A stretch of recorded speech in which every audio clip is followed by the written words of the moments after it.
మీరెంతగానో ఎదురు చూస్తున్న మన వేగా జ్యువెలర్స్ రేపే కాకినాడలో ప్రారంభం. వేగా జ్యువెలర్స్, ఆంధ్రప్రదేశ్, తెలంగాణ, USA.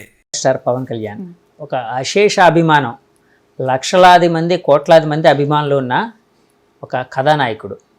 అలాగే రాజకీయ నాయకుడిగా కూడా 10 ఏళ్ల నుంచి పార్టీ పెట్టి పార్టీ గెలిపోవటంతో సంబంధం లేకుండా సస్టైన్ చేస్తూ పోరాడుతూ అంటే ఈ కూటమి గెలవడానికి ముఖ్య భూమిక పోషించిన వ్యక్తిగా అందరి చేత కొనియాడబడుతున్న పవన్ కళ్యాణ్ గారు. సో ఆయన కోసం చెప్పాల్సి వస్తే, ఆయన సైకాలజీ కోసం చెప్పాల్సి వస్తే ఏ విధంగా అనాలిసిస్ చేస్తారు? పవన్ కళ్యాణ్ గారు ఫస్ట్ ఆఫ్ ఆల్ ఫిల్మ్ ఇండస్ట్రీకి సంబంధించిన ఆయన. So if he wants to make money చేసుకోవాలంటే ఆయనకి ఆప్షన్స్ ఉన్నాయి. బట్ ఇందులోకి వచ్చి ఆయన ఇన్ని ఇయర్స్ నుంచి హోప్ పోకుండా టూ మచ్ ఆఫ్ పెర్సివరెన్స్ కానీ, కమిట్మెంట్ కానీ, కన్సిస్టెన్సీ కానీ, నేను గెలవాలి, ఏదో నేను దేశానికి కంట్రిబ్యూట్ చేయాలి. మనం తీసుకున్నట్లయితే చాలా మంది ఆయన విమర్శిస్తూ ఉంటారు. ఎలా అంటే సినిమా డైలాగులు చెప్తే చాలా మంది విమర్శించారు రీసెంట్లీ కూడా. ఏమని సినిమా డైలాగులు చెప్తే చాలద్దు, ఇది పాలిటిక్స్ అది ఇది అని చెప్పి. బట్ ఆయన మాట్లాడిన విషయాలు కానీ ఏమైనా కానీ కొన్ని డైలాగ్స్ ఇండియాని మార్చే విధంగా, యూత్ లో ఒకలాంటి ట్రాన్స్ఫర్మేషన్ కానీ, ఒకలాంటి మోటివేషన్ కానీ మీరు చూసినట్లయితే this lot of youth following for him. So అట్లాంటి is a very good motivator అని నేను చెప్తా. ఎందుకంటే యూత్ ని, మాసెస్ ని కదిల్చి మోటివేటింగ్ ఫ్యాక్టర్ ఉంటే గానీ అంత ఫాలోయింగ్ రాదు. సో డెఫినెట్లీ ఆయన చెప్పే స్పీచెస్ లో గానీ ఏదైనా గానీ నాకు ఎలా అనిపిస్తుంది అంటే he striving for better India, some kind of change. ఇదంతా కాదు, ఈ బ్యాడ్ థింగ్స్ అన్ని కాదు, ఈ లంచాలు తీసుకోవడము, ఈ అవినీతి, ఇదంతా కాదు. సో జగన్మోహన్ రెడ్డి ఎలక్షన్స్ ముందు ఏమని చెప్పారు? నన్ను గెలిపించండి అని. ఇక్కడ emotions lot of role play చేసే. So I think emotional aspect లో అట్ ద సేమ్ టైం ఇప్పుడు పవన్ కళ్యాణ్ గారికి ఉన్న బాధ్యత ఏంటంటే ఎమోషన్స్ మీద వచ్చారు ఫ్యాన్స్. ఆయనకున్న ఒక చరిష్మా గానీ, ఆయనకు విపరీతమైన charisma, the way he motivates people, and ఆయనకున్న ఒకలాంటి భరోసా ఇస్తున్నారు చూసారా జనాలకి. ఏంటంటే నేను చేస్తాను, చేంజ్ మీకు కనిపిస్తుంది, ఇవన్నీ కాదు, you will see a new India, new Andhra Pradesh అని ఇలాంటి మోటివేటింగ్ ఫ్యాక్టర్ వల్ల I think he won. And ఇప్పుడు ఆయనకున్న టాస్క్ ఏంటంటే, ఇప్పుడు ఎవరైతే ఓటర్స్ వచ్చారో, ఆయనకి పర్టికులర్ ఫాలోయింగ్ ఉన్నదో, సో ఈ ఎమోషన్స్ తో వచ్చిన వాళ్ళు మళ్ళీ నెగిటివ్ గా ఏదైనా ఎమోషన్స్ ఫీల్ అయితే, ఎందుకంటే ఇప్పుడు ఫర్ ఎగ్జాంపుల్ ఏదైనా పర్సనల్ రిలేషన్స్ లో కానీ ఎందులో కానీ మీరు చూసినట్లయితే బాగా ఇష్టం ఉన్న వాళ్ళ దగ్గర చిన్నది ఏదైనా నెగిటివ్ గా జరగగానే కియాస్ వస్తాయి, గొడవలు జరుగుతాయి, ఏదైనా చిన్న కాంట్రవర్సీ, చిన్న మనస్పర్ధలు రాగానే. అలాంటివి కూడా జరిగే ఛాన్సెస్ ఉన్నాయి పవన్ కళ్యాణ్ గారి గురించి. ఎందుకంటే అప్రోర్ ఒకేసారి వచ్చింది కాబట్టి ఎమోషన్స్ తో. So then might also be a flip side. కాబట్టి ఆయన చేయాల్సింది ఏంటంటే ఇప్పుడు కన్సిస్టెంట్ గా వీళ్ళని ఉంచుకోవడం. He's a very good leader who has the capacity to motivate people. అంటే ఇప్పుడు పవన్ కళ్యాణ్ గారు సైకాలజీ కోసం చెప్పాల్సి వచ్చినప్పుడు, అంటే నేను చాలాసార్లు ఆయన గమనించింది ఏంటంటే, ఆయన కొన్ని విషయాల్లో చాలా అగ్రెసివ్గా ఉంటారు. అంటే ఒక రకమైన అంటే పాజిటివ్ ఆవేశం, అంటే ఆయన అభిమానులు చెప్పేది ఏంటంటే ఆయన ఆవేశం ఒక పాజిటివిటీ వైపు ఉంటుంది అని. సో పాజిటివ్ ఆవేశం అనే దాన్ని ఎక్కువ ఎక్స్ప్రెస్ చేస్తూ ఉంటారు. అట్ ద సేమ్ టైం కొన్ని విషయాలకు వచ్చినప్పటికీ తను తగ్గించుకోవడానికి కూడా సిద్ధపడుతూ ఉంటారు. ఫర్ ఎగ్జాంపుల్ కూటమి అంటే టీడీపీ, జనసేన, బీజేపీ కూటమి కట్టినప్పుడు సీట్ల విషయంలోని చాలా మంది అతన్ని అంటే ఈ కూటమిని విచ్ఛిన్నం చేయడం కోసం కొంతమంది, లేకపోతే ఆయన అభిమానులు, లేకపోతే ఆయన ఇంకా ఎక్కువ అడిగితే బాగుంటుందన్న కాన్సెప్ట్ లో కూడా కావచ్చు. అంటే అలాగా అన్నది కాకుండా వాళ్ళు చేసింది ఏంటంటే చాలాసార్లు అతన్ని ప్రొవోక్ చేయడానికి ట్రై చేశారు. మీరు ఎక్కువ అడగండి, ఎక్కువ సీట్లు, మీకు 80 సీట్లు పోటీ చేసే కెపాసిటీ ఉంది ఇలా అని. కానీ ఆయన అన్ని ఒక ప్రాక్టికాలిటీ వైపు వెళ్ళి తను తగ్గించుకుంటూ కూడా అంటే ఆ ఫ్రెండ్షిప్ అనేది ప్రాపర్గా మెయింటైన్ అయ్యేటట్టు చేశారు. సో ఈ రెండింటిని బేరేజ్ చేయాల్సి వచ్చినప్పుడు ఒకవైపు అగ్రెసివ్నెస్, ఆయన స్పీచ్ చాలా ఆవేశపూరితంగా ఉంటుంది, ఒకవైపు ఆయన చర్యలు చాలా కామ్గా ఉంటాయి. దీన్ని ఏ విధంగా సైకాలజీలో చూడొచ్చు అంటారు? ఏదో డైలాగ్ ఉంది కదా, ఎక్కడ నెగ్గాలో కాదు ఎక్కడ ఓడిపోవాలో తెలిసిన వాళ్ళే విన్నర్ అని చెప్పి. సో పవన్ కళ్యాణ్ గారికి ఎక్కడ నెగ్గాలో కదా ఎక్కడ తగ్గాలో కూడా తెలుసు. సో పవన్ కళ్యాణ్ గారికి వచ్చేటప్పటికి ఏంటంటే, నేను అదే ఇందాక చెప్పా కదా, మోటివేషన్. ఓకే. సో అగ్రెసివ్ గానే ఉండాలి స్పీచెస్. ఆ మోటివేటింగ్ ఫ్యాక్టర్ అనేది చాలా మందికి ఉండదు. I think with charisma and that speeches that is how he gain okay voters whatever. ఎందుకంటే మనం ఎవరికైనా ఓట్ అయ్యాలంటే నమ్మకం రావాలి. ఆయన అంతలా నమ్మకం క్రియేట్ చేశారు. ఐ థింక్ ఆయన బాగా బ్యాలెన్స్ చేసుకుంటారు. సైకలాజికల్ గా ఆయన్ని అంటే ఆయన క్యారెక్టర్ని లేకపోతే ఆయన సైకాలజీని ఒకవేళ అంటే పరిశీలించాల్సి వచ్చినప్పుడు, స్టడీ చేయాల్సి వచ్చినప్పుడు ఏ విధంగా చూడొచ్చు అంటారు? ఈ రెండు అంటే వ్యతిరేక భావాలు రెండును, ఒకటి అగ్రెసివ్నెస్, ఒకటి కామ్నెస్. సిట్యుయేషనల్ అండి. Again it comes back to being situational. Okay, situational అంటే పరిస్థితులకు తగ్గట్టు. ఎక్కడ మనం గట్టిగా ఉండాలో తెలియాలి, ఎక్కడ సాఫ్ట్ గా ఉండాలో తెలియాలి. సో ఆయన మనుషుల్లోకి వెళ్ళినప్పుడు అగ్రెసివ్ గా మాట్లాడేవారు, ఎందుకు అది రీచ్ అవుతుంది. ఇప్పుడు నేను సాఫ్ట్ గా ఏదో సాఫ్ట్ టోన్ లో ఏదైనా మామూలుగా చెప్పాను అనుకోండి, అది రీచ్ అవ్వకపోవచ్చు. కానీ నేను దానికి ఒక ఎమోషన్ యాడ్ చేసి చెప్పాను అనుకోండి, ఒక ఎమోషన్ యాడ్ చేసి చెప్పినప్పుడు అది రీచ్ అవుతుంది. ఇప్పుడు గోల్ ఏంటి ఎవరికైనా పొలిటీషియన్ కి? To reach the common man. So common man ఎలా రీచ్ అవ్వాలి? Through emotion. సో ఆయన ఫీల్ అయ్యి ఆయన ఐ థింక్ అగ్రెషన్ కాదు, అగ్రెషన్ తో ఒకలాంటి చూసారా మీరు కొంతమంది పొలిటీషియన్స్ కానీ ట్రాన్స్ఫర్మేషనల్ లీడర్స్ కానీ వాళ్ళు మాట్లాడుతున్నప్పుడు వాయిస్ మాడ్యులేషన్ కానీ ద ఎమోషన్ విత్ విచ్ అంటే భావం ఏం చెప్తామో అది బాగా రీచ్ అవుతుంది. అట్ ద సేమ్ టైం వాళ్ళ యాక్షన్స్ అనేవి సిట్యుయేషనల్ గా ఉండాలి, సిట్యుయేషన్ కి తగ్గట్టు పరిస్థితులకు తగ్గట్టు ఉండాలి. సో ఐ థింక్ ఆయన బాగా మేనేజ్ చేసుకోగలిగారనే చెప్పొచ్చు. అలాగే పవన్ కళ్యాణ్ గారి ఆహార్యం చూసినప్పుడు ఆయన ఉంగరాలు సంథింగ్ ఏవో కనిపించాయి నాకు. ఏంటండి అంటే ఉంగరాలు అంటే మీరు యాక్చువల్గా ఒక సైకాలజిస్ట్, అంటే నేను అంటే దైవం మీద భక్తి ఉండడం, ఉంగరాలు పెట్టుకోవడం తప్పని నేనేం చెప్పట్లేదు, నేనేం జడ్జిమెంట్లుగా ఏం చెప్పట్లేదు. వాళ్ళ అభిప్రాయం కావచ్చు, వాళ్ళ విశ్వాసం కావచ్చు, మంచి జరుగుతుందన్న ఇది కావచ్చు, లేకపోతే దైవానికి సంబంధించిన ఒకటి ధరిస్తే మనకి అంటే మనం స్వచ్ఛంగా ఉంటాం అనే ఒక ఇది కావచ్చు. సో ఉంగరాలు కొన్ని చూశాను, దానికి సంబంధించి మీరు కూడా ఆ మధ్య ఎప్పుడో ఒకసారి ఆఫ్ ద రికార్డ్ మాట్లాడుతున్నప్పుడు ఉంగరాల కోసం అన్నారు. ఏంటండి అది? ఏంటి ఆయన ఎలాంటి ఉంగరాలు పెట్టుకుంటారు? ఆయన చేతికి చూసానండి, ఏ ఫింగర్స్ కో నాకు గుర్తులేదు కానీ ఒకటి తాబేలు ఉంగరం, ఒకటి కోబ్రా రింగ్, అదే పాము ఉంటుంది కదా, నాగు కోబ్రా రింగ్ ఒకటి, ఇది ఒకటి. సో బేసికలీ నాకు జనరల్ గా తెలిసిన విషయం ఏంటంటే ఆస్ట్రాలజికల్ సిగ్నిఫికెన్స్, ఆస్ట్రాలజీ ప్రకారము మనకి ఈ కోబ్రా రింగ్ ఏదైతే ఉందో it brings good luck, good luck and fortune అన్నమాట. మంచి విషయాలు మంచి జరుగుతుంది. రెండోది ఏంటంటే టర్టిల్, అదే మన టార్టాయిస్, తాబేలు ఉంగరం ఏంటంటే ఇది పాత కర్మలను కడిగేసి కొత్త పరివర్తన తీసుకొస్తుంది, ఒకలాంటి ట్రాన్స్ఫర్మేషన్ అండ్ గుడ్ కర్మస్ అంటే పాత పూర్వజన్మలో చేసిన కడిగేసి ట్రాన్స్ఫర్మేషన్ తీసుకొచ్చి ఎందులోనైనా నిలబడితే గెలుస్తారు అనే ఒక సిగ్నిఫికెన్స్ ఉన్న ఫింగర్ రింగ్స్ ఇవి. ఇంకా ఆస్ట్రాలజర్స్ ఇంకా బెటర్ గా చెప్తారు. ఇన్ జనరల్ ఆస్ట్రాలజికల్ సిగ్నిఫికెన్స్ ఇది. బట్ సైకలాజికలీ దీన్ని తీసుకుని మాట్లాడాలంటే ఎక్కడ ఏది ఎవిడెన్స్ లేదు that wearing rings has psychological impact అని. ఉంగరాలు వేసుకోవడం వల్ల వాళ్ళకి ఏదో నిజంగా వచ్చేస్తుంది సైకాలజీ ప్రకారం ఎక్కడ రీసెర్చ్ లేదు. కానీ ఒక విషయం ఏం చెప్పుకోవాలి, సైకాలజీ అనేది సైన్స్ కాబట్టి సైన్స్ పరంగా లేదు. ఆస్ట్రాలజీ అనేది సూడో సైన్స్ అండ్ ఆస్ట్రాలజర్స్ వాళ్ళు చెప్తారు అంటే ఒక నమ్మకం, ఒక దైవత్వం అనుకోండి.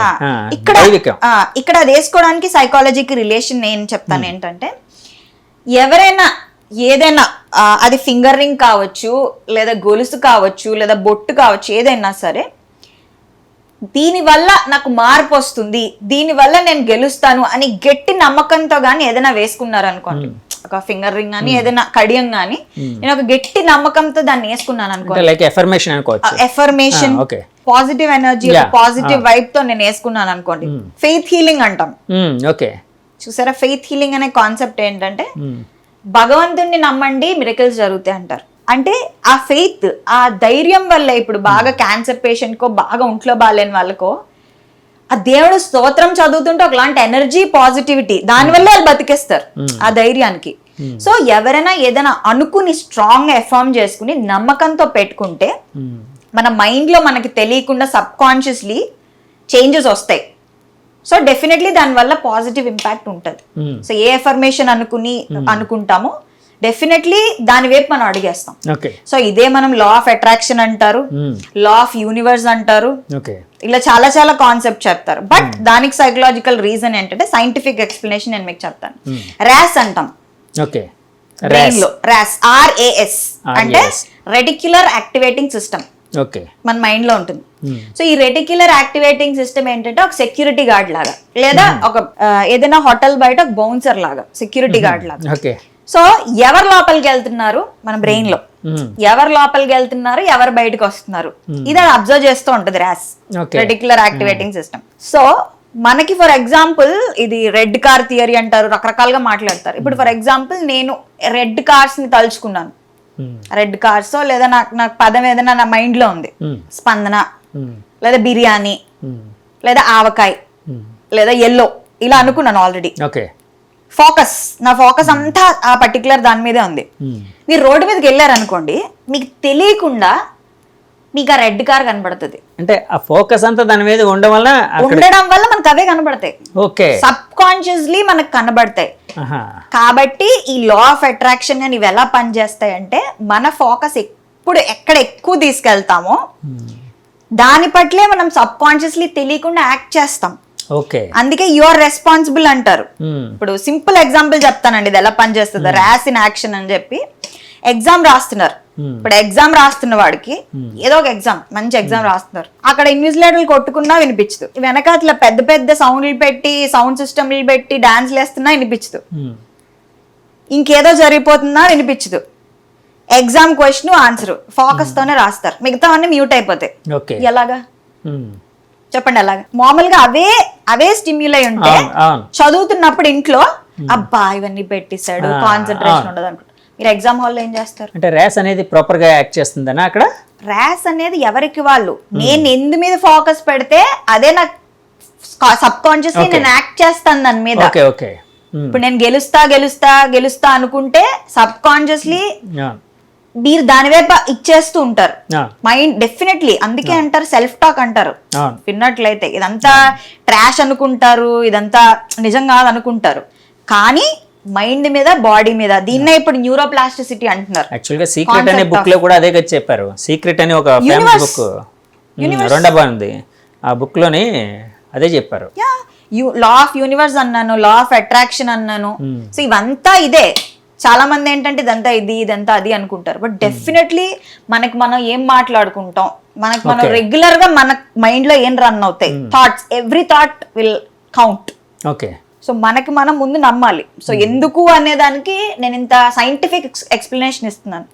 ఇప్పుడు ఇంతకు ముందు అండి పుట్టినప్పుడు ఎంత బుర్ర ఉందో దాంతోనే ఉంటారు, ఇంకా బ్రెయిన్ లో చేంజెస్ రావన్నారు. ఇప్పుడు ఏంటి న్యూరోప్లాస్టిసిటీ, మీరు ఆలోచించిన విధానం, మీరున్న సిట్యుయేషన్ బట్టి మీ విధానాన్ని మార్చుకోవచ్చు. ఓకే. మీ మైండ్ సెట్ ని మార్చుకోవచ్చు. చాలా కష్టం, నెక్స్ట్ ఇంపాసిబుల్. బట్ మీరు ఏది ఎక్కువ ఫోకస్ చేస్తే మీకు అదే కనబడుతుంది. ఓకే.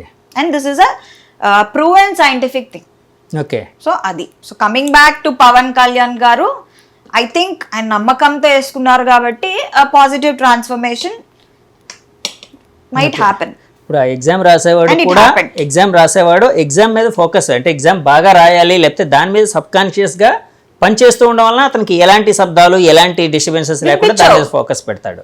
అట్లాగే అంటే పవన్ కళ్యాణ్ గారి విషయంకి వచ్చినప్పటికీ మీరు అన్నట్టు ఆ పాజిటివిటీ, ఇప్పుడు ఏదైతే అంటే ఒక పాజిటివ్గా నన్ను డ్రైవ్ చేస్తుందని నా నమ్మకంతో ఆయన ధరించిన ఇవి సైకలాజికల్గా కూడా ఆయన ముందుకు నడిపించాయని అనుకోవచ్చు కదండి. నేను సైకలాజికల్ ఈ ఎలా పనిచేస్తుంది చేయలేదు అని పక్కన పెడితే ఆస్ట్రాలజికల్ గా, సో సైంటిఫిక్ గా నేను చెప్పాను అనమాట, మన మెదడు మీద ఎలాంటి ఇంపాక్ట్ ఉంటుంది అని విభూతి పెట్టుకుంటారు. సో ఆయన జగన్ ని ఓడించాలి అని అనుకున్నారు ఫస్ట్ నుంచి. అదే యాక్చువల్గా ఆయన ఎప్పుడు నేను ముఖ్యమంత్రి అవ్వాలని ఎప్పుడు అనుకోలేదు, ఆయన అనలేదు, అనుకోలేదు. జగన్ గారిని ఎలాగైనా ఓడించాలి, జగన్ గారిని ఓడించాలి, అందరూ కలిసి కట్టుగా వెళ్ళాలని ఆ ప్రయత్నం అదే ఫోకస్ మీద చేసి ఎలాగైతేనే ఓడించారు. సో ఇది అనుకోవచ్చా అంటే ఈ విధంగా, అంటే ఆ ఫోకస్ మొత్తం దాని మీదే పెట్టడం వలన ఆయన సబ్ కాన్షియస్గా అన్ని, అంటే ఆయన ఎఫర్ట్స్ మొత్తం దాని మీదే పెట్టి అన్ని విధాలుగా యాక్ట్ చేయగలిగారు అని అనుకోవచ్చా అండి? డెఫినెట్లీ అండి, ఇది పనిచేస్తుంది 80 to 90%. అండ్ మిగతా పరిస్థితులు and the way he took actions కూడా, ఓన్లీ అనుకోవడమే పనికిరాదు కదా, అది చేసి మనం యాక్షన్స్ సపోర్ట్ చేయాలి. ఇప్పుడు అంటారు కదా అడగందే అమ్మాయిన ఇది పెట్టదని చెప్పి, యువర్ యాక్షన్స్, నీ కర్మ నువ్వు చేయి, తర్వాత what ever the result Yeah. అది దేవుడికి వదిలి అని చెప్తారు కదా భగవద్గీతలో, కర్మణ్యవాధికారస్తే మా ఫలేషు కదాచన. So you do the karma. So I think he followed it and he so మనసా వాచా కర్మన దాని మీద ఫోకస్ పెట్టారు అంతే కదండి. మనసా వాచా కర్మన అంటే 100% ఎఫర్ట్. డెఫినెట్లీ అండి. ఎన్నిసార్లు ఆయన ఓడిపోయినా సరే కన్సిస్టెన్సీ గానీ చూసినట్లయితే ఆ ప్రజల్లోకి వెళ్ళి దూసుకుపోవడం కానీ అది ఎక్సలెంట్. అలాగే ఇందాక బొట్టు కోసం ఏదో చెప్తున్నారు, కొంతమంది బొట్టు విభూతి పెట్టుకుంటారు ఏదో అని చెప్తూ ఉన్నారు, ఏంటండి అది? నమ్మకంతో ఇప్పుడు హాస్పిటల్ ఎవరో ఉన్నారండి, బొట్టు తీసుకెళ్లి విభూతి బొట్టు పెడితే బాగుంటది, ఎందుకు చేస్తారు? ఇంపాక్ట్, ప్రసాదం తీసుకో మంచి జరుగుతుంది, లేదా హనుమంతుడు నిమ్మకాయ పెట్టుకో మంచం దగ్గర బాగుంటది. సో ఇవన్నీ నేను నమ్మను అనను. ఇప్పుడు నేను సైకాలజిస్ట్ అయినా నాకు కూడా పర్సనల్ బిలీఫ్స్, పర్సనల్ నమ్మకాలు, టేస్ట్లు ఉంటాయి. ఎందుకంటే సైకాలజిస్ట్ అయినంత మాత్రాన్ని మనిషి కాకుండా పోరు, ఎవరి నమ్మకాలు వాళ్ళు. బట్ సైంటిఫిక్లీ మాట్లాడుకోవాలంటే ఇవన్నీ కూడా ఫెయిత్ హీలింగ్ లోకి వస్తాయి. యాజ్ అ సైకలాజికల్ పర్స్పెక్టివ్ లో మాట్లాడుకోవాలి. యాక్చువల్గా ఇస్రో వాళ్ళు కూడా ప్రతిదానికి ముందు అక్కడ గుడికి వెళ్ళి అర్చన చేయిస్తారు కదా, దాని మీద కొంతమంది నాస్తికవాదులు కూడా దాని మీద అనేవారు కదా, మీరు సైంటిస్టులు సైన్స్ కోసం ఆలోచించే వాళ్ళు మీరు మళ్ళీ దేవుడిని నమ్మడం ఏంటి, ఆస్తికత్వం ఎందుకు అన్నట్టే అనేవారు. కానీ ఎవరి నమ్మకాలు వాళ్ళవి, మీరు అన్నట్టు ఆ బిలీఫ్స్, పర్సనల్ బిలీఫ్స్ అనేవి కూడా ఒక పాజిటివిటీ వైపు తీసుకుని వెళ్తాయి కదండి, అలా అనుకోవచ్చు కదా? డెఫినెట్లీ గుడ్ థింగ్, మంచి వైపు తీసుకెళ్లేవి. ఎందుకంటే ఇప్పుడు పేషెంట్ అన్నారండి, హాస్పిటల్లో ఉండే పేషెంట్కి వెళ్ళి బొట్టు పెడితే వీళ్ళ నమ్మకంతో పాటు వాళ్ళలో కూడా ఒక రకమైన పాజిటివిటీ, ఆహా నేను దేవుడు బొట్టు పెట్టుకున్నాను, లేకపోతే నాకు దేవుడు వైబ్రేషన్ ఫ్రీక్వెన్సీస్ అంటారు చాలా మంది. ఇప్పుడు లలిత సహస్రనామం వింటూ ఉంటారు, ఇవన్నీ కూడా లేవగానే కౌసల్య సుప్రజారామ, అదొక vibe. Okay, it resonates. Music therapy అంటాం మేము. కొన్ని మంత్రాలు ఉంటాయి, వేదాలు చదువుతారు, అవి ప్రొనౌన్స్ చేసినప్పుడు ఏంటంటే వచ్చే వైబ్రేషన్స్ వల్ల మైండ్ లో చేంజెస్ జరుగుతాయి. మీరు కొంచెం రీసెర్చ్, కొన్ని స్టడీస్ ఉన్నాయి ఏంటంటే త్రయంబకం యజామహే ఉందా, అది చదివిన వాళ్ళకి, మృత్యుంజయ మంత్రం చదివిన వాళ్ళకి బెటర్మెంట్ వచ్చింది. Scientifically they have recorded it. Okay, neuro imaging, brain imaging studies లో, కొన్ని స్టడీస్ లో. ఓకే, సో ఇవన్నీ కూడా పనిచేస్తాయి కొన్ని లెవెల్స్ లో. డాక్టర్ గారు, యాక్చువల్గా ఈ మధ్య బాగా వినిపిస్తున్న ఒక టాపిక్